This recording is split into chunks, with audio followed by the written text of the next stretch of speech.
고마우신 하나님 아버지 감사합니다. 우리에게 신약의 말씀, 특별히 복음서를 허락해 주시고 또 마태에 의한 복음에 이어 마가에 의한 복음을 우리가 함께 학습할 수 있는 이 복된 자리에 저희를 불러주시니 감사를 드립니다. 이 말씀을 참으로 사람을 통해서 기록하시되 하나님의 영감으로 불어넣으셔서 완전한 하나님의 말씀 되게 하셨고 그 말씀을 통해 우리 가운데 예수 그리스도를 계시하신 주님을 신뢰하고 찬양합니다. 하나님, 오늘도 성령 하나님께서 저희 가운데에 이 말씀을 통해 깨닫게 하시는 지혜와 계시 영이 되어 주심으로 우리의 마음의 눈을 밝혀 주셔서 하나님을 알게 하여 주시기를 원하며 부르심의 소망이 무엇인지 알게 하여 주시기를 원하오며 또한 우리 가운데 베푸신 하나님의 능력의 지극히 크심이 어떠한 것인지 알 수 있도록 은혜 주실 줄로 믿습니다. 하나님, 우리로 하나님을 더 알고 하나님을 사모하며 사랑하며 섬기게 하여 주옵소서. 오늘도 저희와 함께 하시는 주 예수 그리스도의 이름으로 기도합니다. 아멘. 하나님 말씀은 마가복음의 말씀입니다. 마가복음 8장 27절로 38절 말씀 먼저 봉독하고 우리 함께 강의안 가지고 마가복음 학습하도록 하겠습니다. 마가복음 8장 27절로 38절 한 절씩 교독하고 마지막 절을 합독하겠습니다. 예수와 제자들이 빌립보 가이사랴 여러 마을로 나가실새 길에서 제자들에게 보러 이르시되 사람들이 나를 누구라고 하느냐. 제자들이 여짜와 이르되 세례 요한이라 하고 더러는 엘리야 더러는 선자 중에 하나라 하나이다. 또 물으시되 너희는 나를 누구라 하느냐. 베드로가 대답하여 이르되 주는 그리스도시니이다 하매 이에 자기 일을 아무에게도 말하지 말라 경고하시고 인자가 많은 고난을 받고 장로들과 대제사장들과 서기관들에게 버림받아 죽임을 당하고 사흘 만에 살아나야 할 것을 비로소 그들에게 가르치시되 드러내놓고 이 말씀을 하시니 베드로가 예수를 붙들고 항변하매 예수께서 돌이키사 제자들을 보시고 베드로를 꾸짖어 이르시되 사탄아 내 뒤로 물러가라. 내가 하나님의 일을 생각하지 아니하고 도리어 사람의 일을 생각한도다 하시고 무리와 제자들을 불러 이르시되 누구든지 나를 따라오려고 하든 자기를 부인하고 자기 십자가를 지고 나를 따를 것이니라.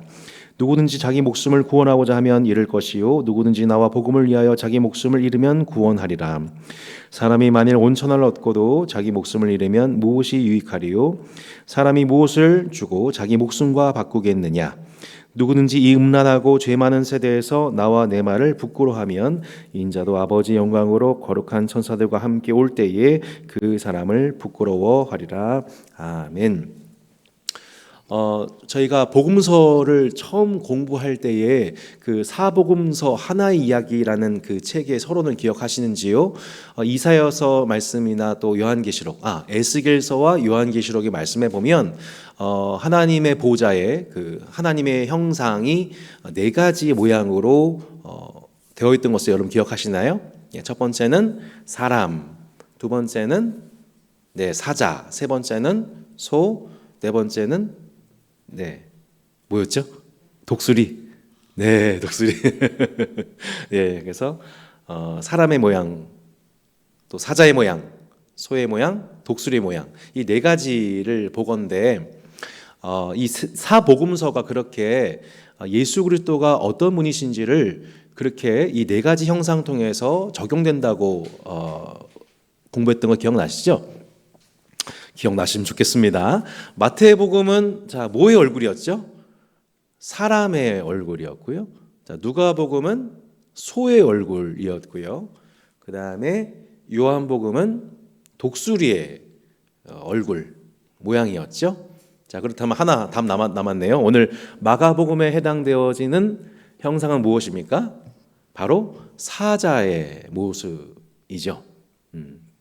그래서 이 마태는 인간이신 예수님, 인간으로서 하나님 되신 모습이 그려졌다면 또 누가복음은 예루살렘 성전에서 시작되어서 성전의 대속제물로 가는 소의 모습, 예수님의 모습이죠.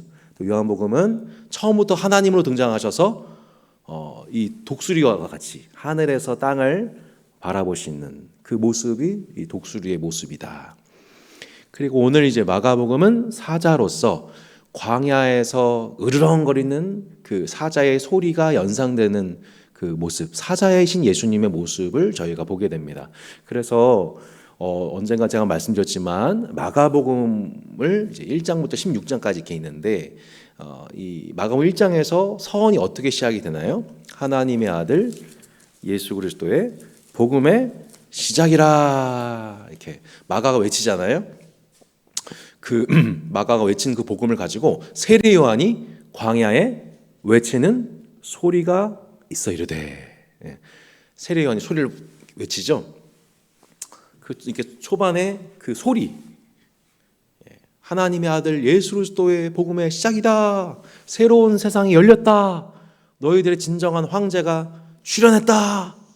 이 소리가 이제 이 산의 한쪽에서 외쳤을 때 반대편에서 메아리가 되어서 울려오는 복음이 마가복음이라고 말씀드렸어요, 옛날에. 그래서 마가복음 15장에 보면은 뭐라고 나와 있어요?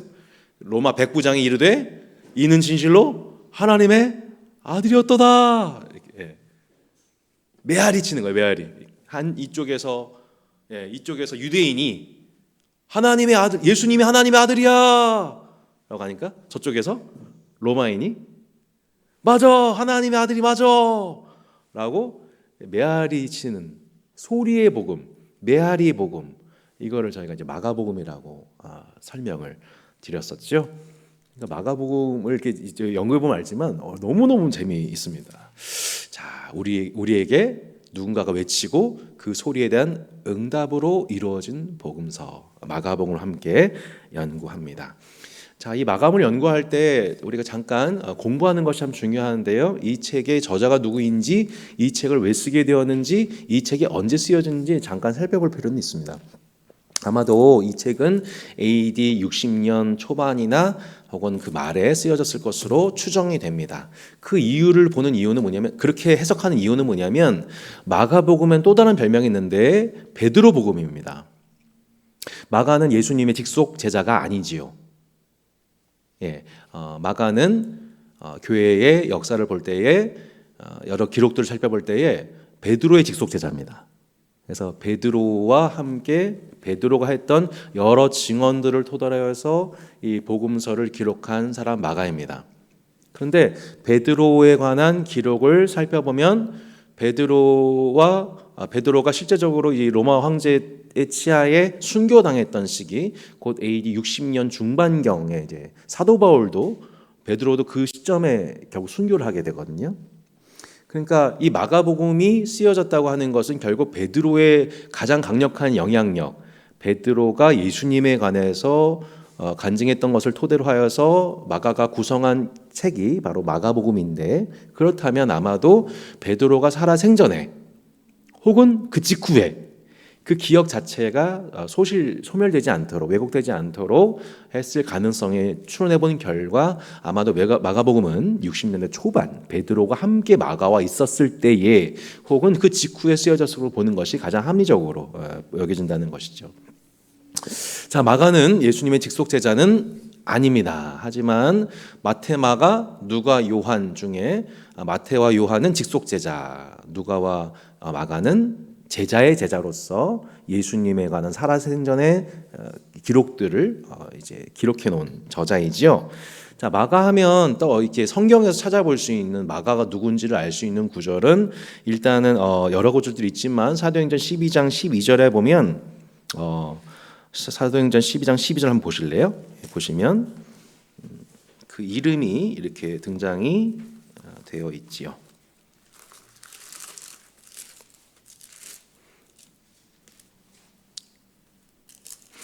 12장 12절 읽어보시겠습니까? 깨닫고 마가라 하는 요한의 어머니 마리아의 집에 가니 여러 사람이 거기에 모여 기도하고 있더라. 자, 마가라라고는 요한, 그러니까 마가 요한이죠. 그러니까 마가는 로마식 이름이고 요한은 유대식 이름입니다. 그러니까 이중국적자이거나 혹은 이중언어 구사자라고 볼 수가 있습니다. 이 마가 요한의 집, 마리아의 집, 이곳에 초대교회 성도들이 모여서 함께 기도하고 있었다. 이것을 토대로 사도행전 1장에 보면은 우리가 그것을 마가의 다락방이라고 보통 이렇게 얘기를 합니다. 120문도가 함께 모여서 예수님이 약속하신 성령을 받기 위해 기도했던 초소. 그래서 이거를 마가의 다락방이었을 것이다라고 많은 이들이 추론을 하는 것이죠. 그러니까 사도행전 1장에는 그 방이 마가의 다락방이라고 써 있지는 않아요. 다만 초대교회 성도들이 초반에 모여있던 꽤 넓은 장소, 기도, 그러니까 120명 이상이 모였으니까요. 그러니까 상당히 넓은 그 예배 공간을 가능했던 가정교회가 아마 이 요한의 집이었을 것이다라고 저희가 추정해 볼 수가 있는 것이죠. 골로새 4장 10절에 보면은 이 마가는 바나바의 생질로서, 자, 우리 처음 이 마가라고 하는 사람이 본격적으로 이 초대교회에서 등장하는 시기가 언제냐면 사도행전 13장입니다. 그 13장의 5절, 13절 등에 이렇게 보면은, 자, 사도행전 13장에서 마침내 안디옥 교회, 이제 마침내 이방을 향하여 열방을 향하여 선교의 문을 활짝 열기 시작하여서 1차 전도 여행으로 5명의 교회 지도자 중 성령께서 구별하신 두 사람, 누구였죠?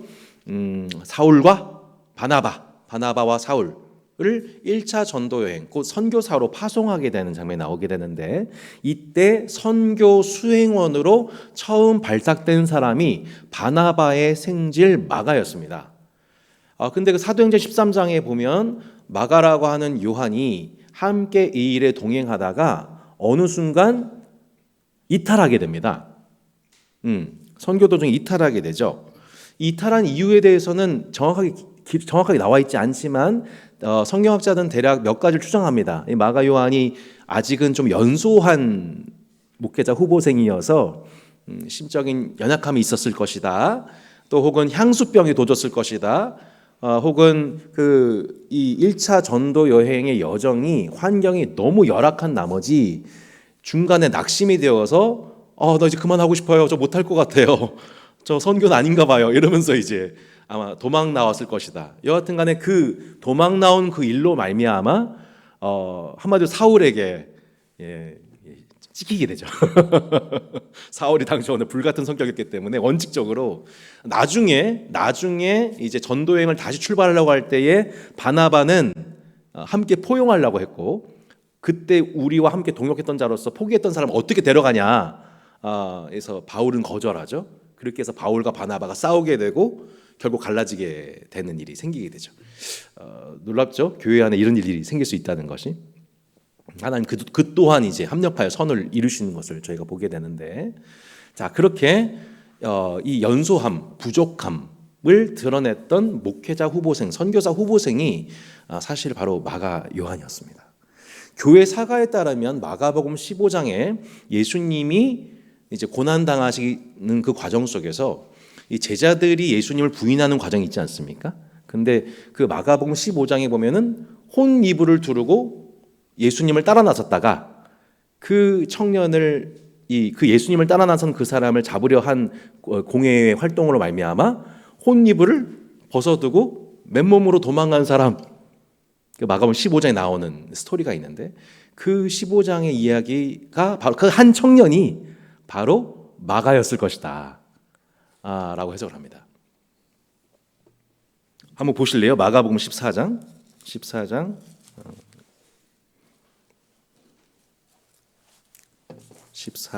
51절로 52절에 보면,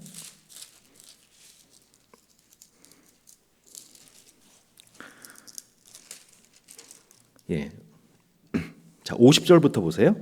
마가복음 14장. 제자들이 다 예수를 버리고 도망하니라. 한 청년이 벗은 몸에 배 혼이불을 두르고 예수를 따라가다가 무리에게 잡히매 배 혼이불을 버리고 벗은 몸으로 도망하니라.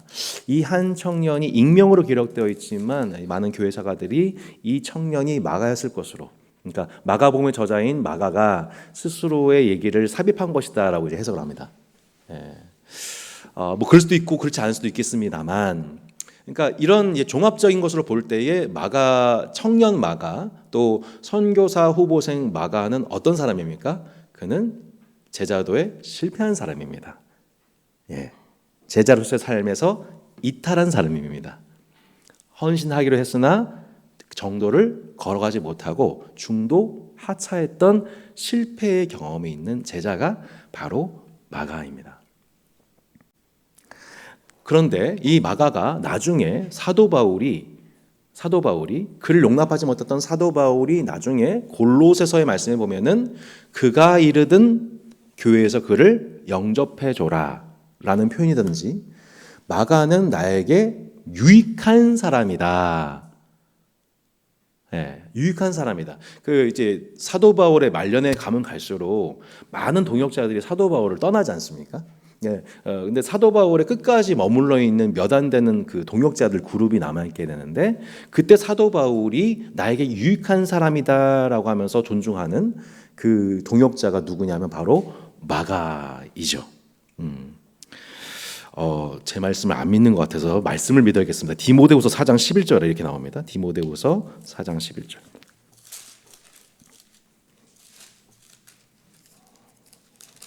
디모데후서 4장 11절에 보시면 이렇게 나와 있습니다. 디모데 4장 11절. 누가만 나와 함께 있느니라. 내가 올 때에 마가를 데리고 오라. 그가 나의 일에 유익하니라. 사도 바울이 투옥되어서 순교하기 직전에 쓴 책이 디모데후서인데 그 감옥에 갇혔을 때에 사도 바울이 그 사람 너무 얼굴 보고 싶다.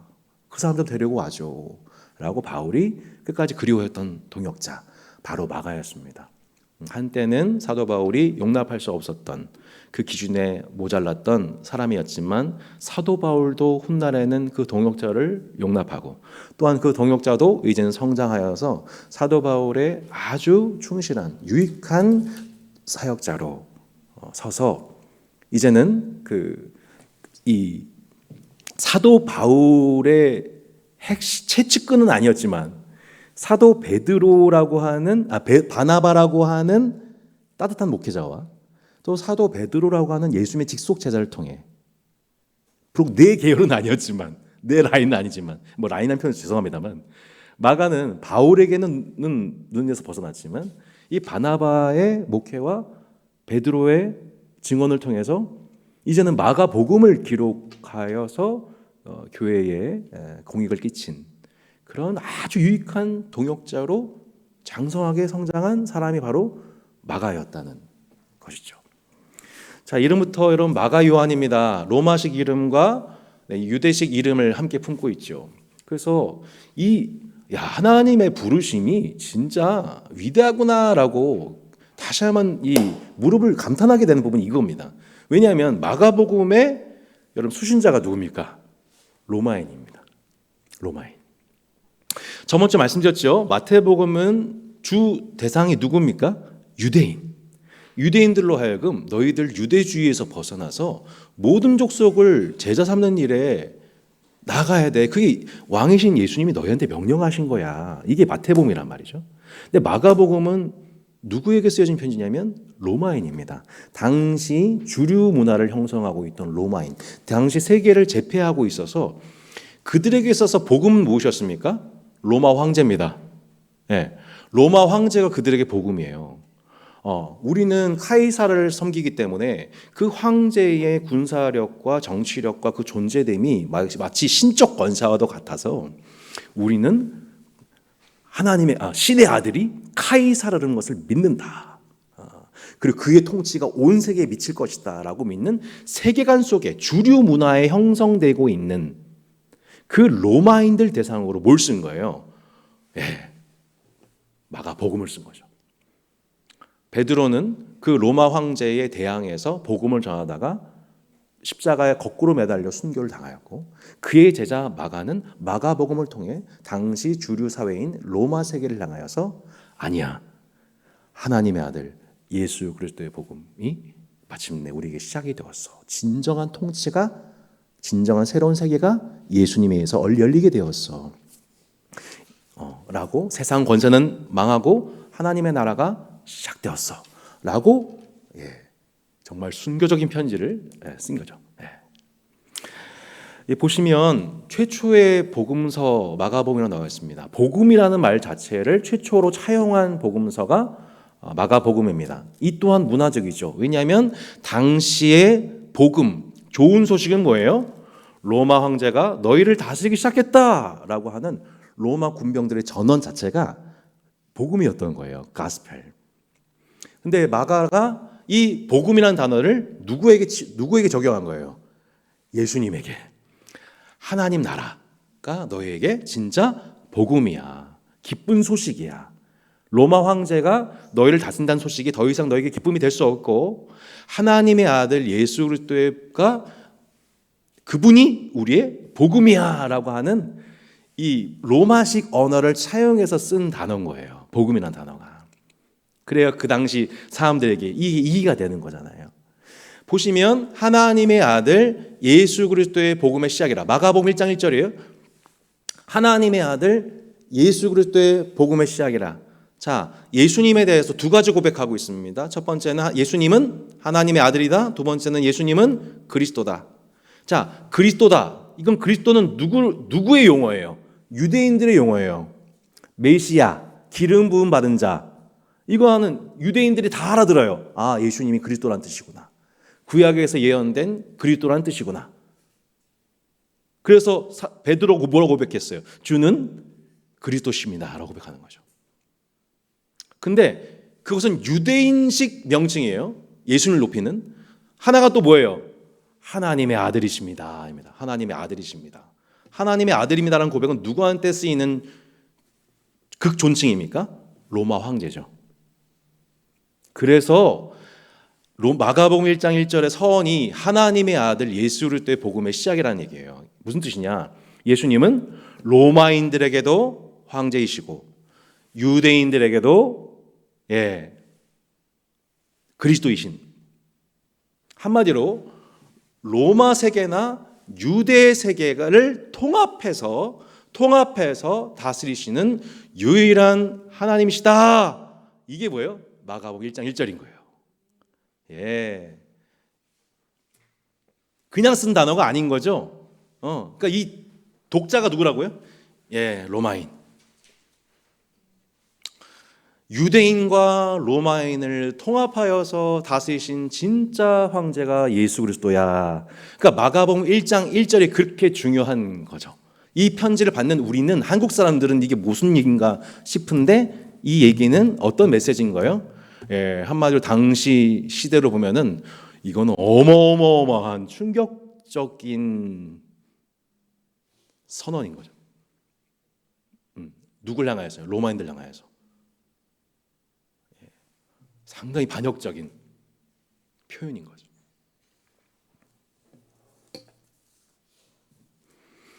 자, 그것이 마가복음 1장 1절의 서원입니다. 그래서 계속해서 예수가 그리스도이시다. 그리고 예수님이 하나님의 아들이시다. 진짜 신의 아들이다. 진짜 신의 아들이라는 것을 계속 고백을 해요. 누가 고백을 할까요? 마가복음 1장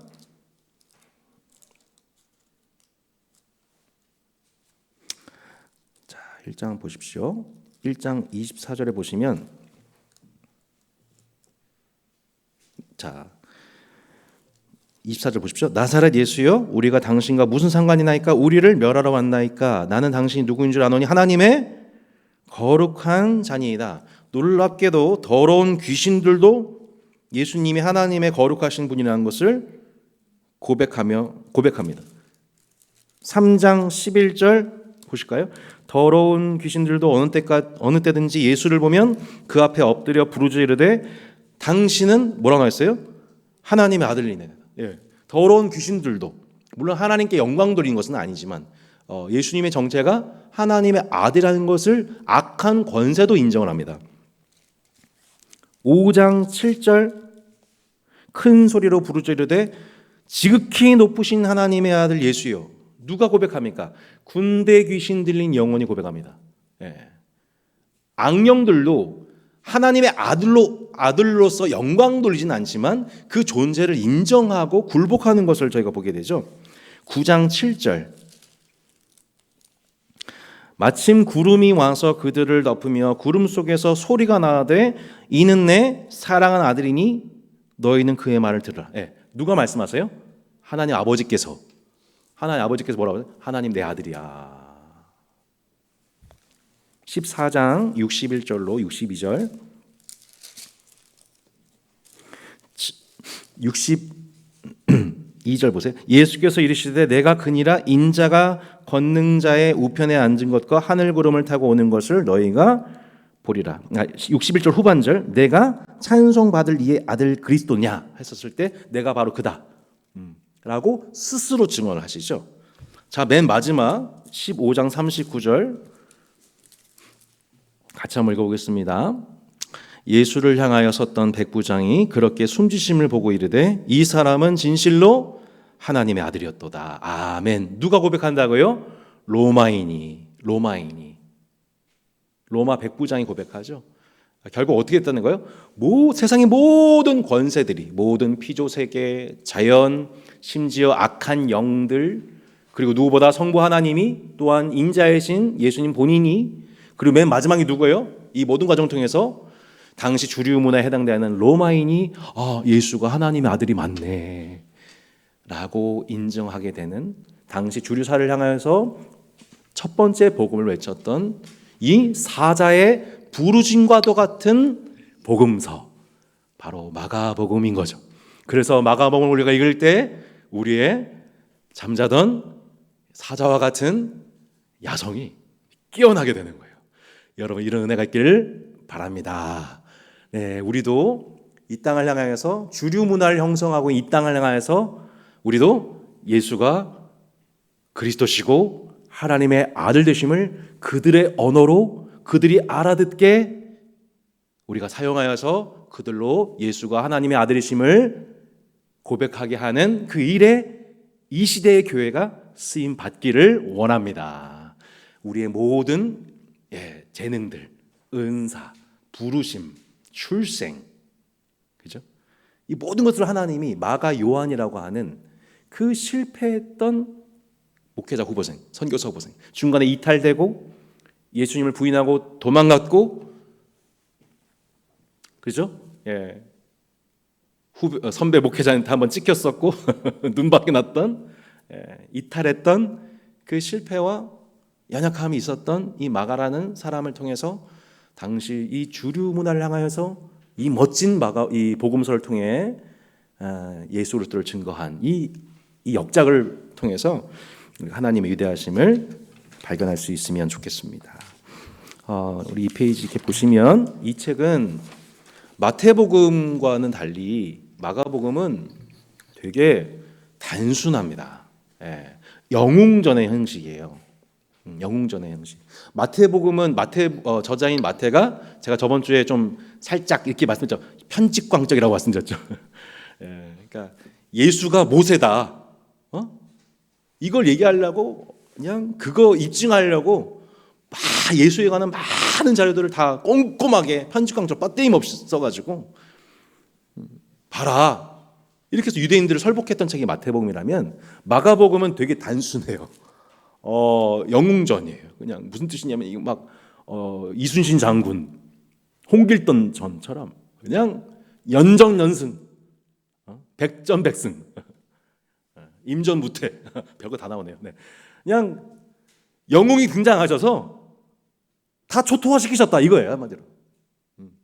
우리 이순신 장군 표현할 때 23전, 23성 뭐 이렇게 전설이 되신 막 이렇게 불멸의 이순신 이런 것처럼 마가복음이 바로 그 얘기, 그 스토리 라인입니다. 왜냐하면 당시 로마 황제들에 관한 기록들을 볼 때 어떻게 기록했을까요? 로마 황제 시저께서 어디를 뭐 다스리시고 통치하셨다. 뭐 이렇게 뭐 많은 뭐 영예를 받으시고 조공을 받으셨다.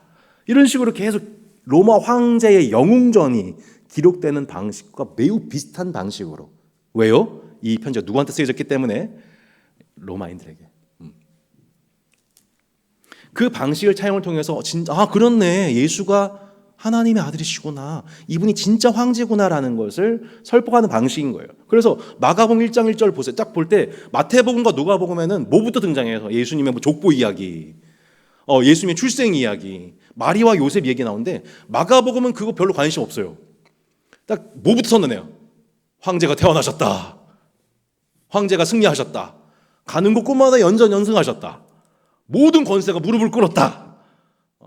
모든 권세가 예수가 하나님 아들이라고 고백했다. 이렇게 계속 짧게 얘기하고, 뭐 예수님이 어떤 말씀을 하셨을 때 이 말씀을 어떻게 길게 설명하셨던 마태복음의 차용 방식을 안 쓰고 계속 즉시 그때에 연전연승의 기록을 하고 있습니다. 그게 보면은 이렇게 이게 정리해 볼 수가 있는 거죠. 보세요. 표에 보시면 마가복음 1장 1절은 뭐예요? 승리하신 왕에 대한 마가의 소개죠.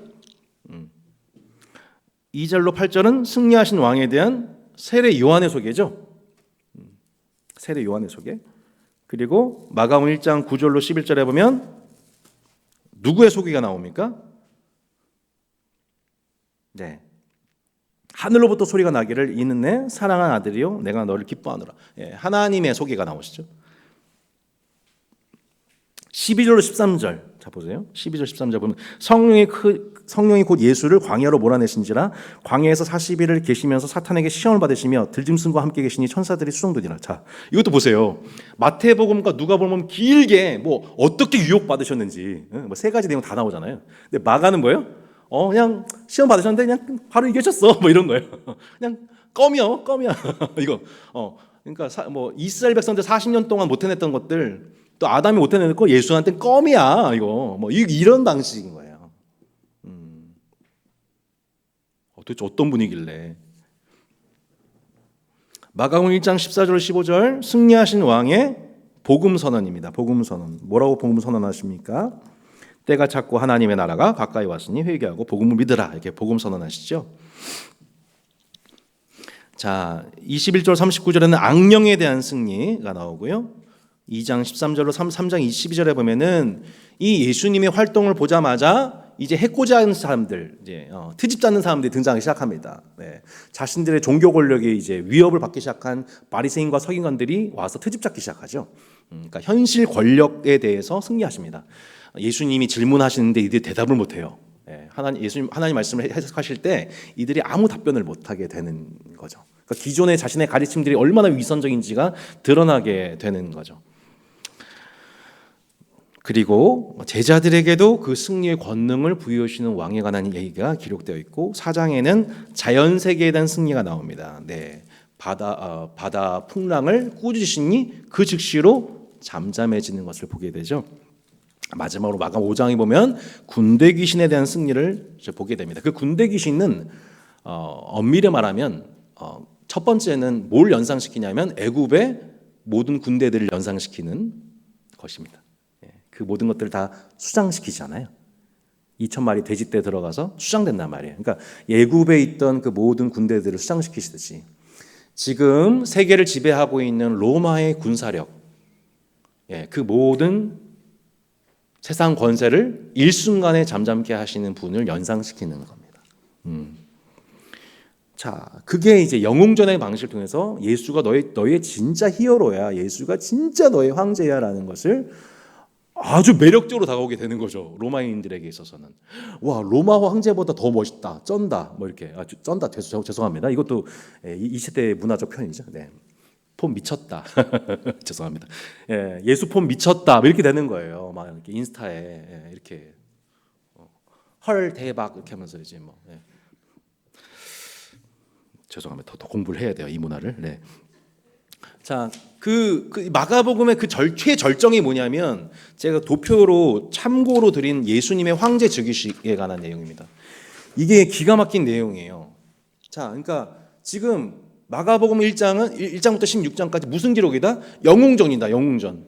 영웅전이니까 그러니까 진짜 황제, 세상의 진짜 황제가 왕으로 등극하신 장면인데 마가가 로마인들에게 쉽게 이해시키기 위해서 뭘 차용하고 있냐면 당시 로마 황제가 즉위할 때에 사용되는 여러 가지 메타포들을 다 사용하고 있는 거예요. 로마 황제가 황제로서 공식 즉위할 때를 한번 생각을 해보세요. 하는 여러 가지 세레모니가 있을 거란 말이에요. 세레모니. 그 세레모니 중 대표적인 게 뭘까요? 자줏빛 옷을 입히는 겁니다. 예. 그리고 사람들이 황제에게 크게 연호하는 겁니다. 그리고 로마 황제와 더불어서 이 제물이 될 황소 한 마리와 더불어서 그것을 잡을 도살용 도끼를 든 노예가 함께 따라가게 됩니다. 그리고 황제가 마침내 신전 앞에서 포도주잔, 모략이 담긴 포도주잔을 받게 되고 수락 표시로 이 포도주잔을 받았다가 먹지 않고 돌려주게 됩니다. 이게 이제 로마식 황제식 세레모니인 거예요. 예. 그리고 결국에 함께 왔던 황소는 희생 제물로 잡히게 되고, 자, 로마 황제가 딱 이렇게 가운데 서게 되면 양옆에 2인자와 3인자가 양옆에 서게 되죠. 그리고 비둘기가 때로 막 몰려가게 되면서 마침내 로마 황제의 통치가 시작되었다는 것을 그게 이제 일종의 세레모니였던 거죠. 근데 마가는 놀랍게도 이 모든 것들을 다 활용합니다. 왜요? 대상이 로마인들이니까. 놀랍게도 예수님이 그 잡히시는 그 가운데에서 와, 세상에, 저는 이게 참 감동적인, 너무 감격적인데, 야, 예수님이 이 문화권 내에서 이 모든 문화를 다 활용하셔서 자신의 복음을 드러내시는 완전하신 분이다라는 걸 다시 한번 보게 되죠. 예수님도 어떤 옷을 입게 됩니까? 자줏빛 옷을 입게 됩니다. 사람들이 막 뭐라고 얘기합니까? 유대인의 왕이다 라고 조롱을 합니다. 조롱을 통해서 영광을 받으시죠. 황소 대신 스스로가 제물이 되시죠. 그리고 그 제물이 되는 상징인 십자가를 옆에 있는 구레네 시몬이 함께 끌고 나아가게 됩니다. 예수님이 신포도주를 받으시나 그것을 거절하시죠. 그리고 양옆에 강도 두 사람이 매달려 죽고 마침내 예수님이 운명하실 때 하늘이 어두워지게 됩니다. 놀랍게도 마가는 이것을 통해서 이것이 우리의 황제께서 황제로 즉위하실 때의 세레모니였다고 얘기하는 거예요.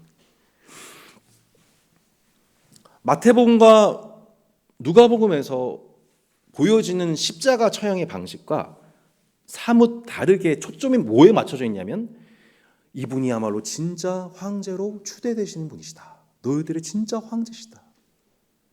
라는 것을 아주 이해하기 쉽게. 물론 질문이 남죠. 왜 황제가 이런 일을 당해야 되는데? 라는 질문은 남죠. 이제 나중에 설명하겠습니다만. 아, 그렇구나. 이것이 하나님의 아들 예수 그리스도가 온 세상을 다스리시는 황제로서 즉위하실 때에 우리로 하여금 알아듣기 쉽게 하셨던 방식이구나라는 것을 깨닫게 되는 거예요. 누구에게요? 로마인들에게. 마가 요한, 그는 태생적으로 로마인이거나 이중국적자이거나 이중 언어 문화를 아는 자예요. 그래서 타 문화권에 예수 그리스도를 설명하기 위해서 예전에 한번 미술관 한번 갔었는데 어떤 유명한 크리스찬 미술가가 복음서에 있는 내용들을 가지고요, 그 선비이신 예수님의 형상 모습 있잖아요. 그걸 가지고 예수님이 하셨던 그 행적들을 조선인들이 이해할 수 있게 그림을 그린 거예요.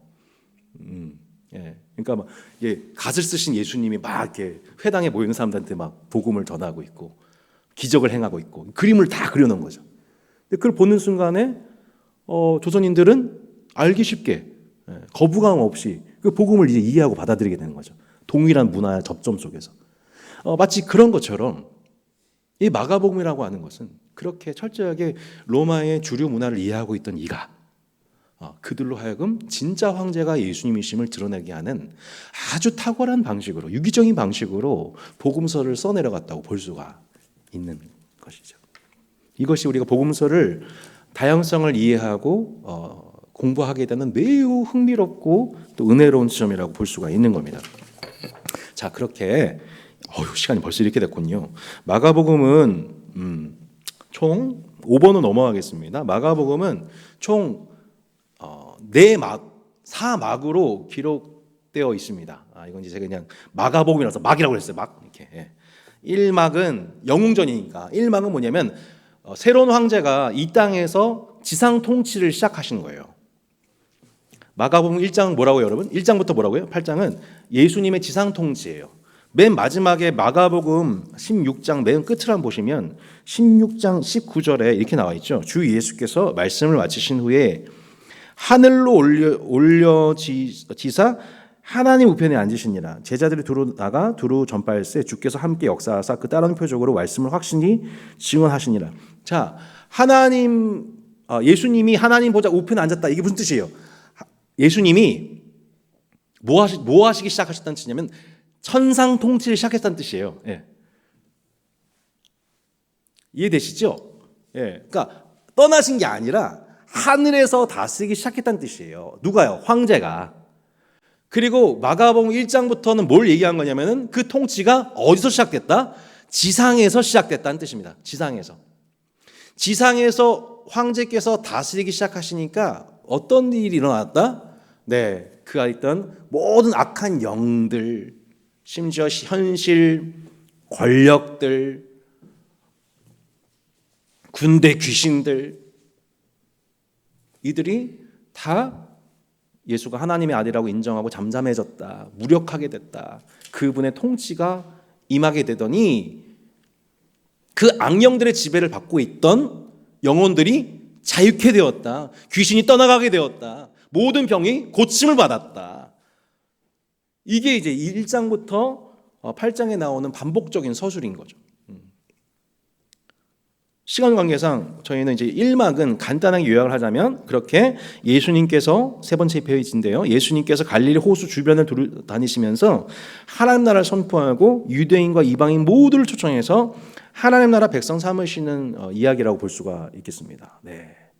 그 혹시 여러분 그 김도한 나온 영화 아시나요? 그 뭐죠 그 영화? 장군의 아들.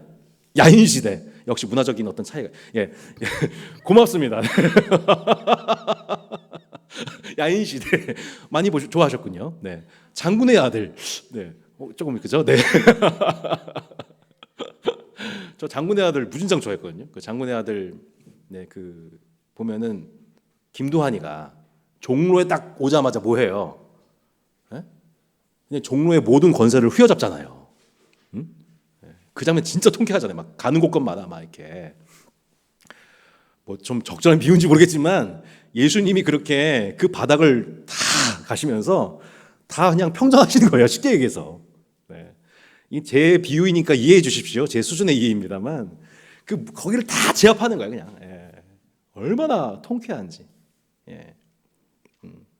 깜도 안 되는 것들 그냥. 어디서 그냥. 근데 종로의 주인이 김도한이 오니까 그냥 그 앞에서 깨갱 하고 다 이렇게 하고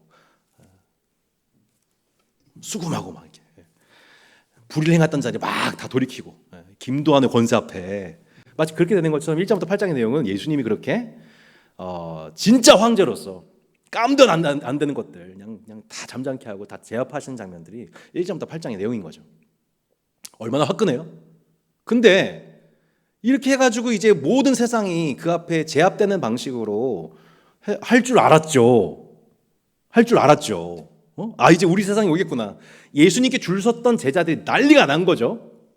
나 김도한 라인 섰다. 나 이제 조금 있으면은 전국을 대표하는 김도한의 그 파 중에 한 사람은 오른편에, 한 사람은 왼편에 서가지고 이제 좀 이렇게 나 완전 내 인생 폈다. 우리 가문 폈다. 이게 제자들의 심리였던 거죠. 그 스토리 라인이 8장부터 10장에 나오는 이막인 거예요. 예수님이 이제 제자들과 함께 그 종로 바닥을 뜨고 이제 본 무대로 입성을 해요. 본 무대로 입성한단 말이에요. 근데 예수님이 자꾸 이상한 걸 물어보시네요. 너희들 날 누구로 하니? 우리가 아는 그 유명한 고백을 베드로가 고백하잖아요. 마태복음을 보면은 베드로가 주는 그리스도시요 살아계신 하나님의 아들이십니다라고 고백했더니 바요나 시몬아 내가 복이 있도다. 이를 내게 알게 하는 하늘에 계신 아버지시니라. 막 예수님이 칭찬하시고 축복하신 걸 보게 됐는데 마가복음은 그런 냄새가 없어요. 마가복음은 베드로의 회고전이거든요. 근데 베드로의 어떤 모습이 자꾸 나타나게 되면은 예수님께 책망받는 얘기예요. 핀트가 어긋난 모습들, 자기의 옛날의 과거에 실패했던 것들을 계속 기록한 책입니다. 그러니까 그거를 마가가 듣고서 배운 거죠. 그러니까 여러분, 신앙의 선배 여러분, 너무 자기 잘한 거를 드러내지 마시고 내 실패한 걸 자랑하세요. 예. 베드로는 자기가 예수님을 따라하던 3년 동안 얼마나 눈이 어두운 제자인지를 기록하고 있습니다. 그리고 자기의 동료들도 얼마나 부끄러운 얘기를 했던 사람인지 얘기하고 있습니다. 예수님은 지금 예루살렘을 향해서 자기 십자가의 길 걸어가겠다고 자기를 오픈하고 계세요. 예수님이 8장부터 10장까지 자기를 뭐라고 표현하냐? 인자라고요, 인자. 마가복음 7장까지는 한 번도 등장하지 않다가 마가복음 8장부터 10장 그리고 나머지 15장까지 계속 예수님이 스스로를 뭐라고 표현하신다고요? 여러분, 뭐라고요? 인자. 인자가 무슨 뜻이에요? 사람의 아들이라는 뜻이에요. 하나님의 아들인데 그분이 사람의 아들이 되셨어요. 이유는 딱 하나죠. 사람의 아들들도 하나님의 아들 삼으시기 위함이죠. 네. 그분이 사람의 아들들의 모든 죄를 다 뒤집어 쓰고 그 역할을 수행해서 고난당하고 죽임당하고 부활하셔서 마침내 사람의 아들들도 하나님의 아들을 삼으시기 위해서 그분은 인자이셔만 했던 거예요. 예. 근데 그 인자의 길을 설명하시는데 제자들은 알아들어요, 못 알아들어요? You know what I'm saying? 못 알아들어요. 못 알아들어요. 예수님이 계속 You know what I'm saying? 하시는데 전혀 못 알아듣고, 야, 누가 크냐 막 길 가는데, 야, 우리가 누가 크냐 이러고 있고, 야고보와 요한은 한편은 우편에 좌편에 앉혀주세요 이런 청탁 부정청탁하고 있고. 그러니까 제자들은 예수님에 대해서 고백하는 것 같아 보이지만 예수님을 제대로 알아야 몰라요. 그러니까 보는데 분별이 안 되는 거예요. 보여요 여러분. 근데 여러분이 지금 제가 분별이 안 돼요. 안경을 안 쓰면. 못생긴 얼굴 보여도 너무 죄송해요. 되게 얼굴이 안 좋아지셨는데, 마찬가지예요. 예수님을 그리스도라고 고백하지만 그리스도를 따라가지는 못해요. 예, 그게 마가복음 8장부터 10장에 나와 있는 이막의 제자들의 모습인 거예요. 우리도 마찬가지라는 거예요. 주는 그리스도시요 살아계신 하나님의 아들이십니다 고백해도, 야, 근데 나 이제 죽어야 돼. 나 고난당해야 되고 그 길을 가야 돼 라고 할 때 그 모습 보면서 전혀 이해가 안 되는 베드로는 예수님을 꾸짖어요. 귀신을 물리칠 때 쓰는 단어예요. 무슨 귀신 들린 소리야 하면서 제 스승을 꾸짖는다고요, 베드로가. 그게 우리 모습이라고요. 그러니까 예수님이 뭐라고요? 도리어 꾸짖으셔서 사탄아 내 뒤로 물러가라. 베드로를 꾸짖으시죠. 네. 마가복음의 별명이 그래서 실패한 제자들의 복음이에요. 예수님을 믿고 있지만 전혀 예수님의 총체적인 사역을 이해하지 못하는, 인자로서 오신 예수님을 이해하지 못하고 모습이죠. 그래서 예수님이 아까 뭐라고 말씀드렸어요? 예수님이 이거를 가르쳐 주시는 거예요. 제자도를 다시 가르쳐 주시는 내용이 마가복음 8장부터 10장의 내용이에요. 근데 이 과정이 절묘하게도 마가는 어떻게 기록하고 있냐? 눈을 뜨는 과정과도 같다. 반쯤 열려져 있는 제자들의 눈을 활짝 열어주시는 것도 같다 그래가지고 마가복음 8장부터 10장에 이 앞뒤를 어떤 스토리로 얘기하고 있냐면은 시각장애인의 눈을 열어주신 사역으로 기록하고 있는 거예요.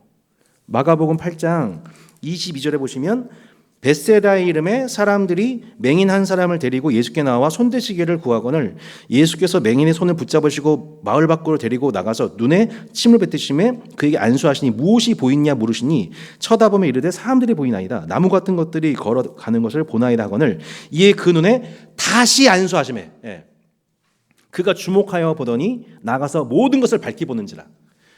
그러니까 이 스토리를 통해서 뭘 보게 됐냐면 당시 제자들은 반쯤 눈이 열린 상태인 거예요. 예수님을 알고 있지만 예수님을 더 제대로는 몰라요. 그래서 뭐가 필요한 거예요? 제 안수가 필요한 존재들인 거예요.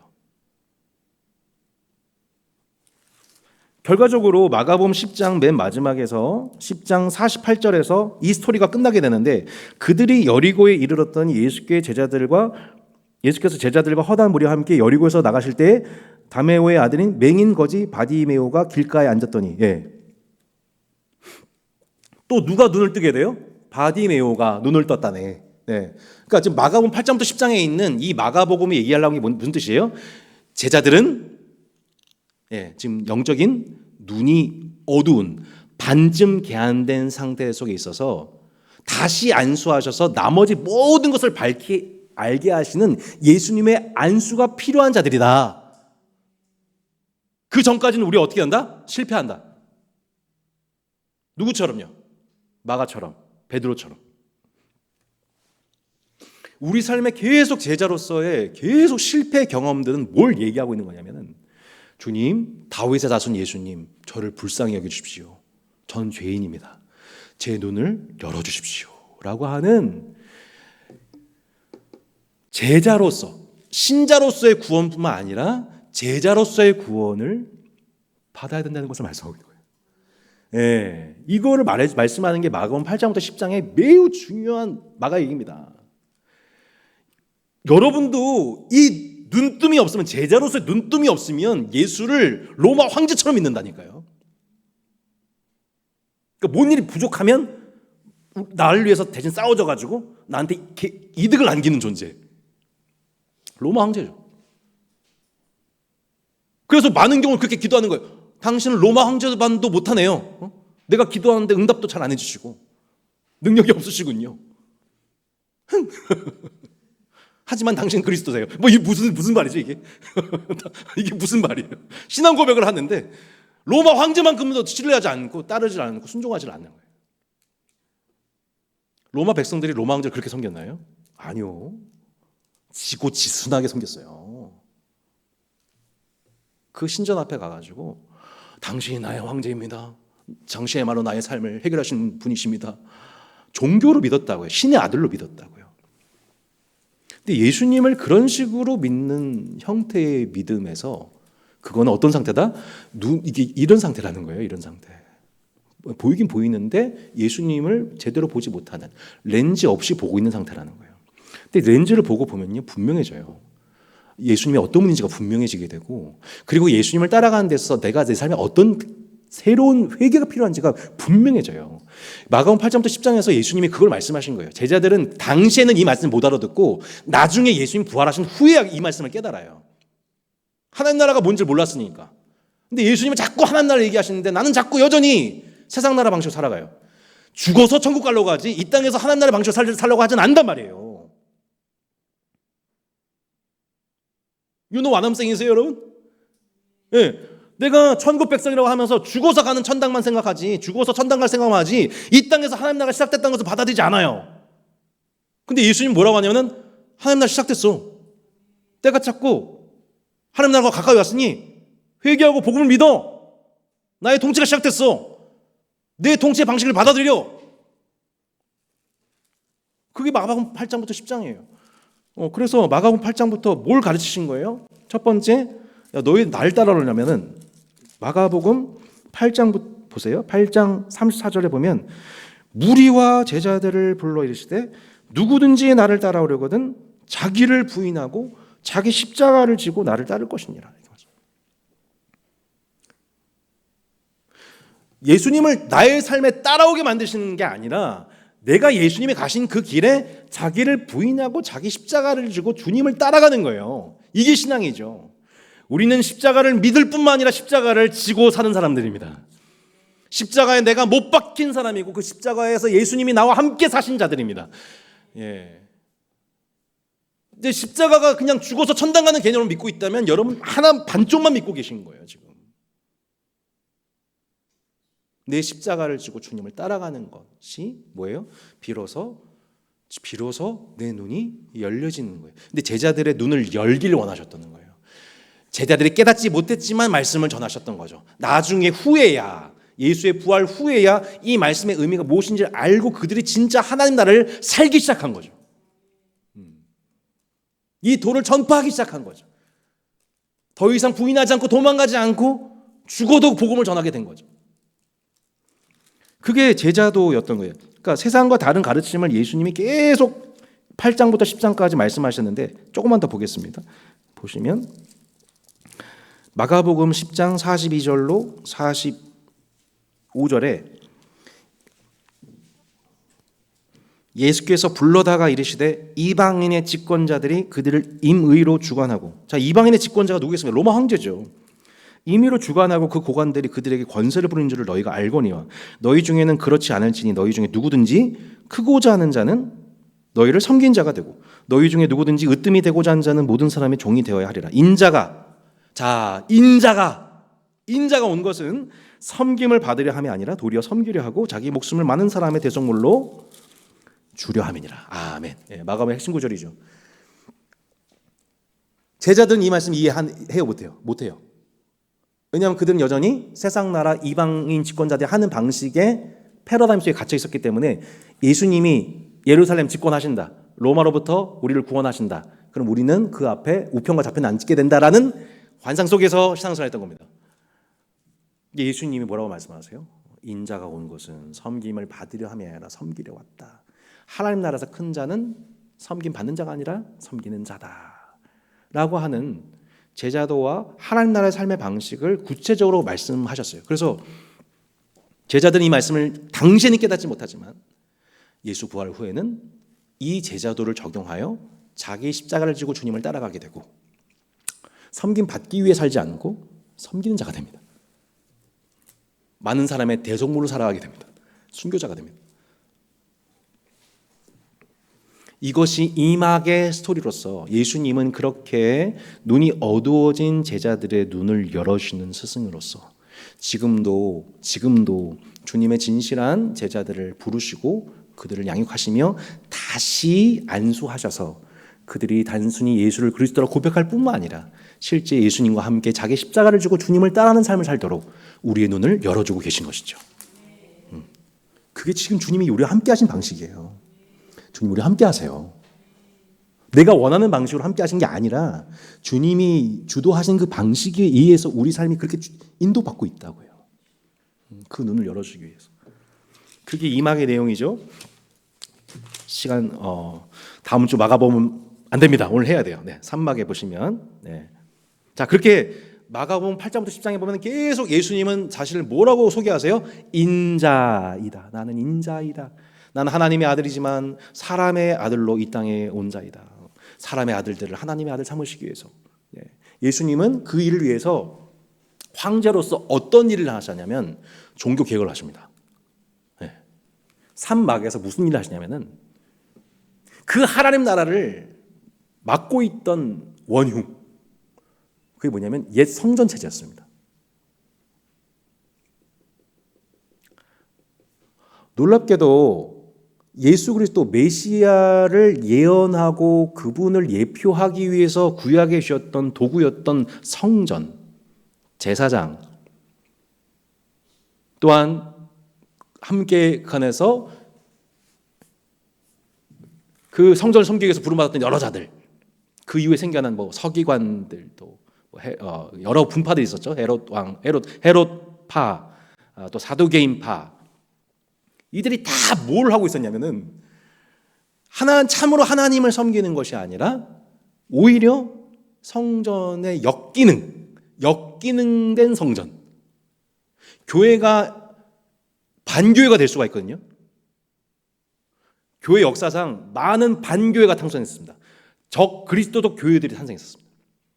오히려 그리스도를 막는 교회들, 이런 경우 많거든요. 마찬가지로 당시 성전 체제가 완전히 이제 끝났다, 이 체제로는 안 된다, 예수님이 이 성전 체제를 종말을 선언하셨습니다.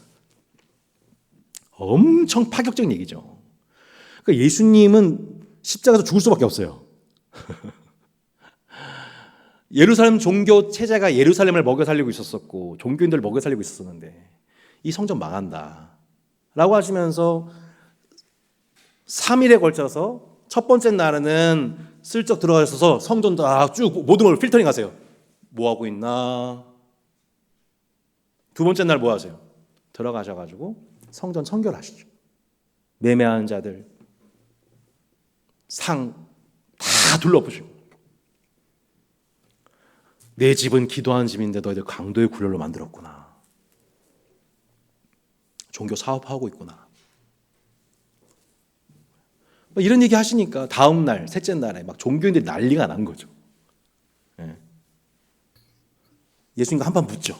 그랬더니 예수님이 여러 가지 비유를 말씀하시면서 한 번은 바리새인과 헤롯 왕과 사두개인과 서기관과 이들에게 질의응답하시면서 비유를 설명하심을 통해서 그들이 갖고 있는 하나님을 아는 지식이 얼마나 위선적이고 왜곡되어 있고 무지하고 오해하고 있는지, 그리고 그 왜곡된 가르침을 가지고 얼마나 많은 백성들을 괴롭히고 수탈하고 특별히 많은 과부들의 자산을 탕진시키고,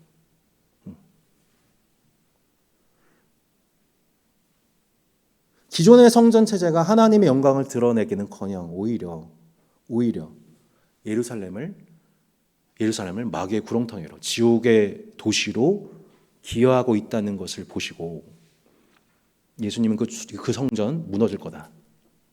여러분, 나중에 AD 70년에 마가복음 쓰여진 직후라고 여기지는 그때 어떻게 됩니까? 결국 로마 군대가 예루살렘 성전을 다 회파시킵니다.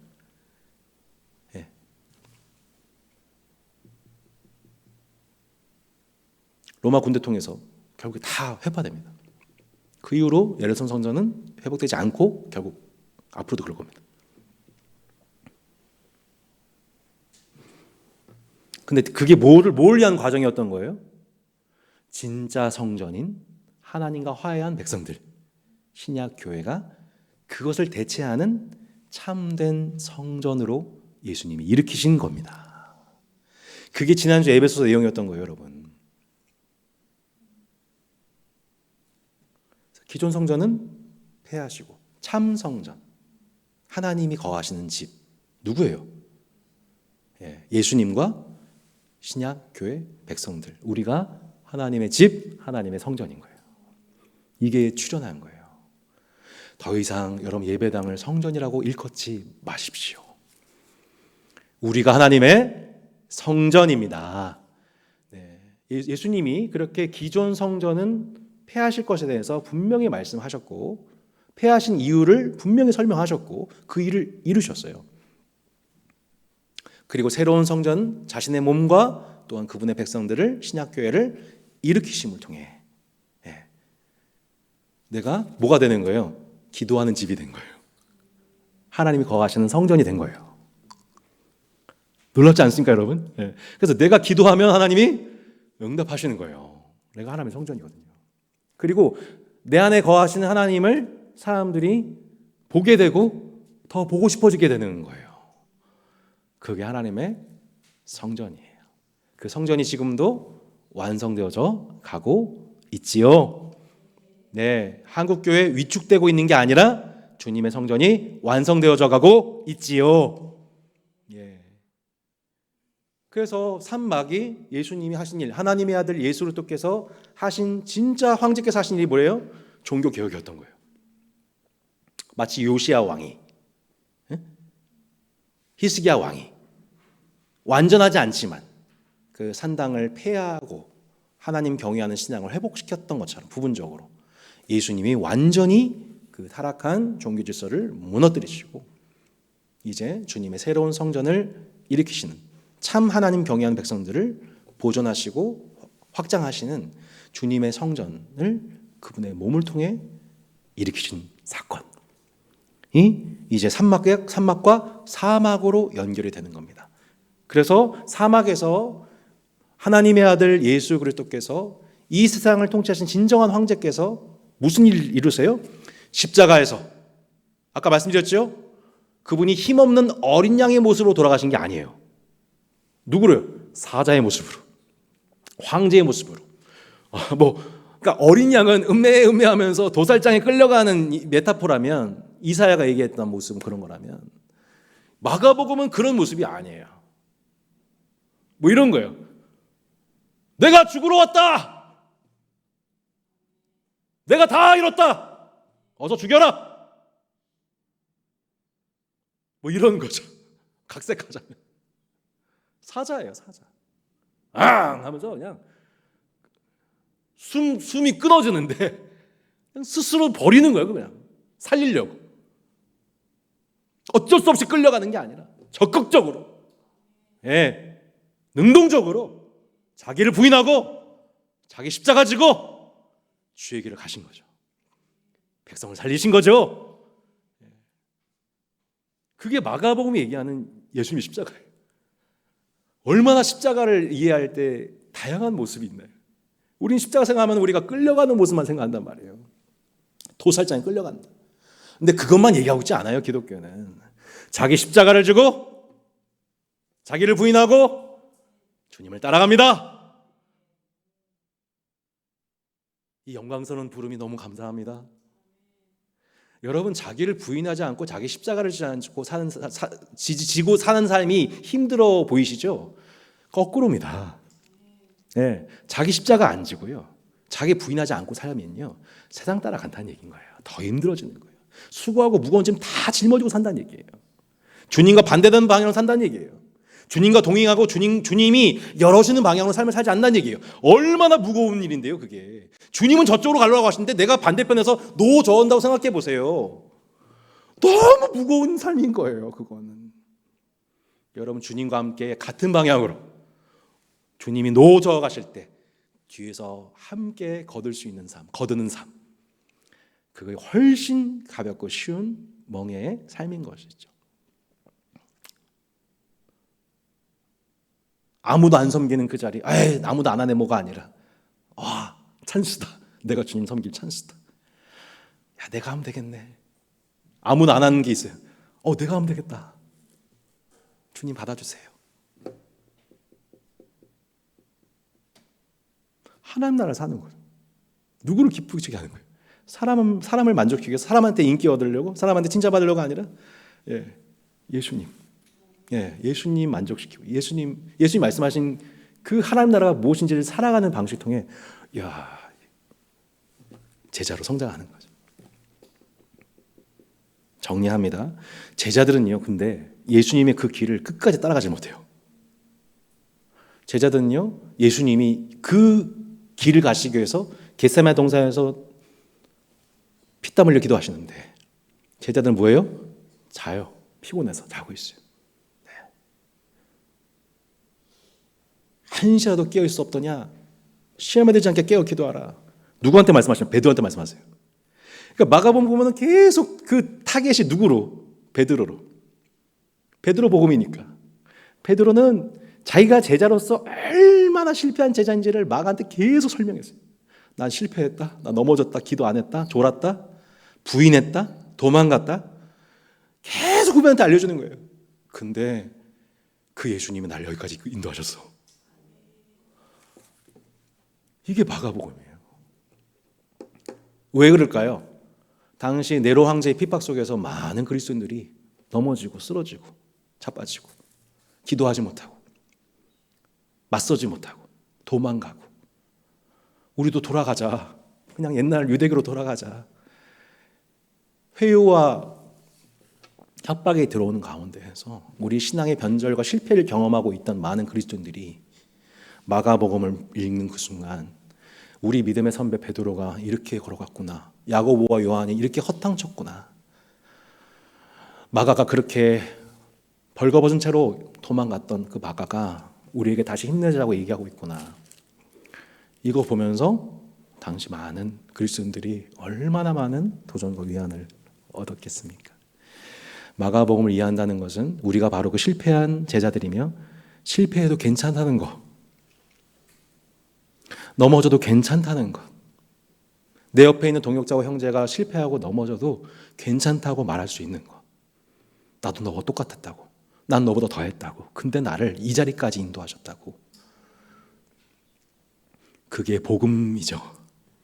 복음. 예수님이 우리를 그 복음으로 사랑하시니 이것은 우리에게 기쁜 소식이 아닐 수 없는 것이죠. 여러분, 우리가 마가가 그렇게 제자들을 향하여서, 그렇게 유혹받고 있는 제자들을 향해서, 넘어지고 있는 제자들을 향하여서, 실패한 제자들을 향하여서 이 복음을 기록하여서 그들을 일으키는 것 같이, 여러분 우리의 가르침과 교훈과 나눔도 이와 같이 복음적일 수 있으면 좋겠습니다. 우리 함께 하나님께 기도하는 시간 가집시다. 우리 함께 기도하겠습니다.